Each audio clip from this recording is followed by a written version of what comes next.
Well, welcome to Bill and Mark's podcast, and we're off to number 3, I think we are. And we have to admit that this is the second take because I forgot to turn on the record button. So anyway, we live and learn as we develop our program, and we're really thankful that Briony does have the time, who's our special guest today, and we'll come across that at the minute. But Bill, what would you like to introduce Briony? Yeah, thank you, Mark. Yeah, Briony, welcome to our podcast, and it's great to be down in Ocean Grove in your office, which is the Atelier Architects. Have I pronounced that correctly? Pretty close. So the Atelier. The Atelier Architects, which is a company that Briony and Leon run together in as a husband and wife team. So it's it's been a challenge, I guess, over the years to get to where you've got to, particularly after the last 2 years.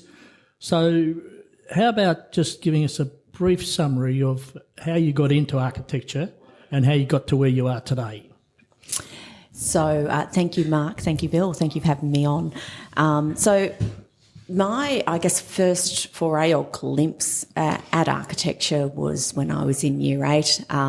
We were doing a renovation on the home farm, and I was engaged in looking at the technical drawings that were being produced by the draftsperson / architect who was working on the project, and in that that early time I had enjoyed maths and I loved art, and I kind of looked at what was happening in this renovation, went, well, maybe this is a field for me, and I probably didn't look back. I then pursued that I guess as my goal through my secondary schooling. As that's where my highest priority in terms of where I wanted to head, and then headed off to Deakin University as when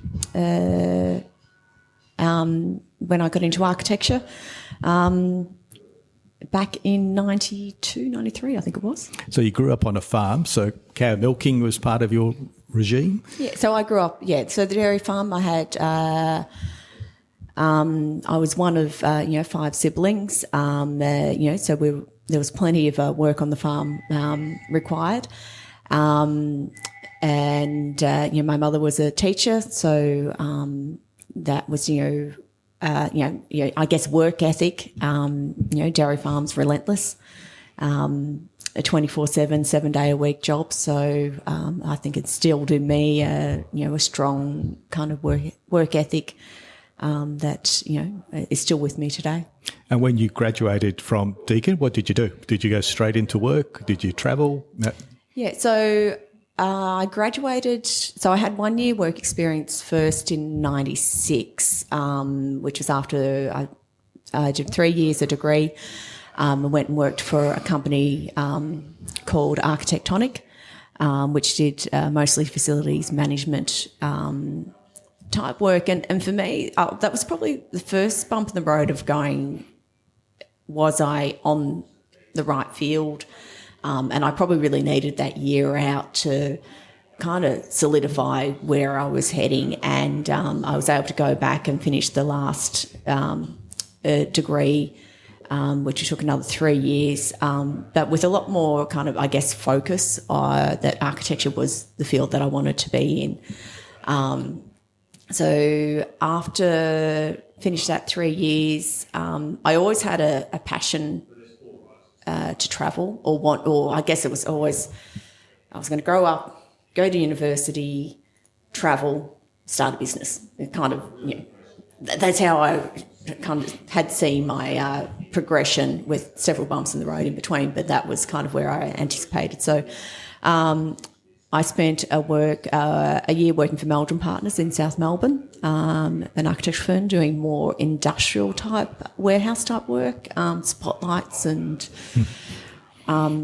what have you. And then had an opportunity, picked up a visa to go and live in Canada. So I moved over there, and Leonard, who was my business partner and husband, had moved over ahead of me. And he'd picked up a little one-bedroom studio in Whistler that I think we fitted 4 people in. And we ended up living there for almost close to 3 years, and probably had that extent of time because we also managed to pick up work in our field, which allowed us to kind of extend the amount of time that we were living there. I worked there for had two main roles. So the first role I worked for Inchwest, which was a development company that owned the mountain, and they did a lot of. We built a Four Seasons hotel. We built a number of social, I guess we called social housing, but they were dealing with the issues there, which is quite common now, on how do we retain staff, how do we actually create an environment where the everyday person can live when you're living in a ski resort and the real estate prices were astronomical. So we built, I think, 100 houses there at that point, part of the Inchwest Development Company's requirement for them allowing the rights, and that was all on sold housing to staff. So you had a base level of people living in that area, and also having to have opportunity to have family and to go and use the restaurants and in the off season as well too, because you needed people to staff the areas, but also people to use them when it wasn't in peak development. So I was involved in selling that product, and then I moved on and had an opportunity to work probably in the top end or the high end one-off housing there, where we built basically ski chalets in the multi-million-dollar kind of range, which you don't get to do very often. Yep. And I guess, Briony, that explains why you have a fairly heavy involvement here in Victoria in the snowfields and in the plain, and I know you've got interest. But let's go to when you and Leon started your business, and that was in Melbourne. A little bit of, I guess, that early start, but why did you make the sea change and come down and live on the surf coast? So we started, so we moved down to Ocean Grove / Barwon. So we had a year in Barwon Heads. Leon and I moved down here when we had a 6-week-old baby, Riley, our son. Prior to that, we'd spent 2 to 3 years in Melbourne, I guess, starting our business. But as most or many fledgling businesses start, we worked for other people, and we were doing 2 days in our business and 3 days somewhere else, alternating, so covering almost a week between ourselves on our own work. And then when we moved, I guess when we moved back from Canada, we had just decided that our long-term goal was we either want to live in the mountains or by the coast. And once we started having a family, going, well, now's the time to make that transition. We looked up into the mountains and went, well, it's a long way away from any family, and we looked down the coastline. We both studied at Deakin in Geelong, so we had a sense of comfort and knew the area, had a look at Torquay, looked at the prices, and then moved over to Ocean Grove and said, let's buy here. So we've been here 14 years now and never looked back. I said, very, very happy to be down on the Ballerine. So now that you're up and running, business has been going quite successfully for a number of years. What sort of projects do you love doing? Yeah, so projects I love doing, I love being engaged and working with a client who, loves design, but loves a quality of a build, not necessarily, all the bells and whistles. So, just what you need, not everything else, if that makes sense. So, I'm not that interested in the McMansion size projects. But I do like, I guess, a client that I can, you develop a relationship with. The design process, or I guess the process from when someone walks in our office to when they walk into a house, you're looking a couple of years down the track, and some of them are even longer. So you get a great opportunity to really spend time and get to know a person.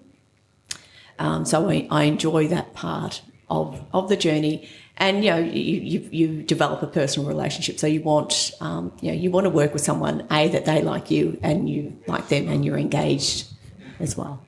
All right, moving on from the client point of view, you're a family business, and I noticed when we walked in, or Mark, did you notice that there's a team of people out there? Yep, a very dynamic little team out there. That's right. So, Briony, tell us a bit about your management or leadership style.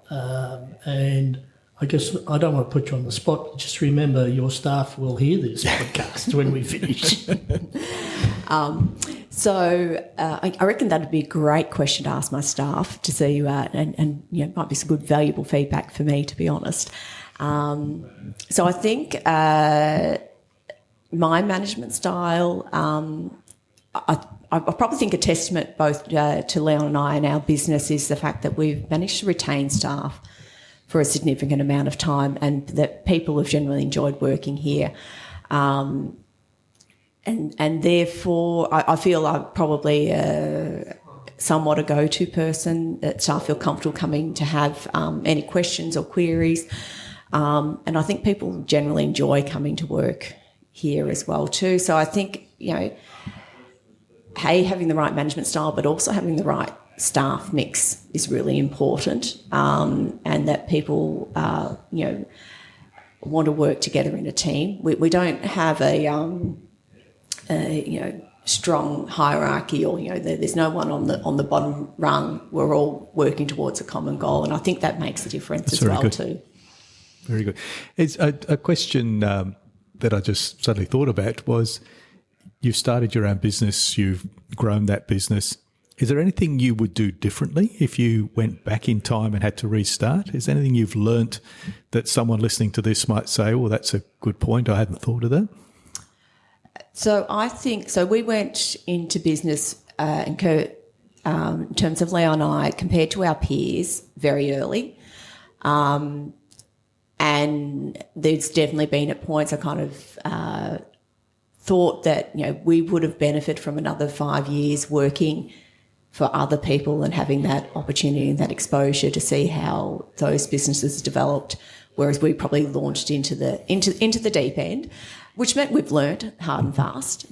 So I don't think it takes away from what we've done, but I think maybe the road may have not have been quite so rough or rocky in those early years if we'd had the benefit of working for someone else in those early years. Thank you. Cool. But you might have also lost the dream to be your own, to run your own business and fallen for the trap of getting stuck in the corporate life, I guess. And absolutely. And I don't, there's no way now that we would not, that we'd want to be anywhere else, or I don't think I probably have the capacity to go and work for someone else in that corporate style either. But yeah, I look at those ones who've started, further down the track, but they're still early on their journey, and I go, well, we're probably 5-10 years ahead of them on the journey in business as well too. So I can't take away what we've managed to achieve in the the years we've been working. Yeah, and just following on from there, of course, it's not all about architecture, is it? You've caught the coffee bug. You want to talk about your coffee cart we noticed downstairs? Yeah, so our atelier is located on Madley Street, which is a little strip shopping centre in Ocean Grove, one of your traditional ones. We've got your 1980s milk bar on the corner here, a fish and chip shop and pizza shop.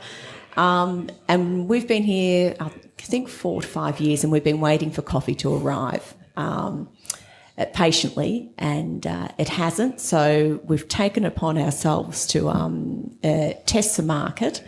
I've been very fortunate that we've got Piccolo Coffee Roasters on board, who is my brother John Darcy and his wife Olivia Darcy, who are coffee roasters in Warrnambool, and had the van. And we said, well, let's bring it down here.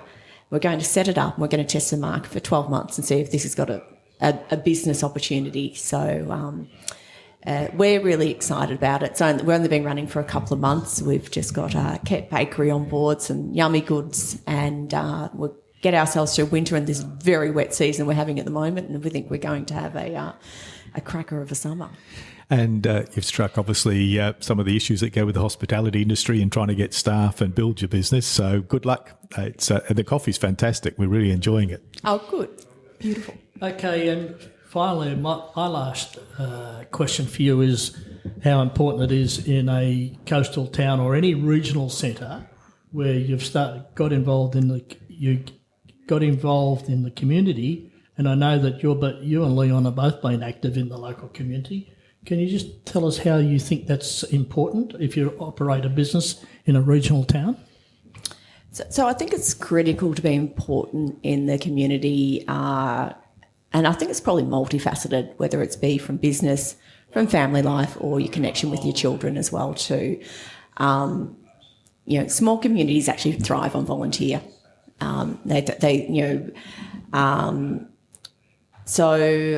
Personally, I've been involved with Our Lady Star of the Sea, which is a primary school that the kids went to, and I spent 5 years on the school council there with a couple of those years as the council president, and also spent 3 years on the Barwon Coast Committee of Management, which looked after the coastline here. So I guess my reasonings were to improve my connection with the community, to pursue areas that had of interest and value of where I wanted to give back to. From the Barwon Coast side, it was that interest in sustainability, that interest in the coastline, which has a nice synergy with our business and I guess the ethos of what we like to deliver and like to sell as well. And also, I like the opportunity I see it as part of my ongoing professional development as well too, and great opportunity to meet interesting people from different walks of life, which you don't if you're not getting out there and being involved. Very true. Now, we know you've got a big project on hand because I noticed the other day that you had a photo of yourself climbing the stairs at Eastern Beach. So tell us about that. What's this new project you're working on? So this is another professional development, or personal development we call it, project. So I'm heading off to walk the Larapinta Trail with one of my great friends, Kate Gorman.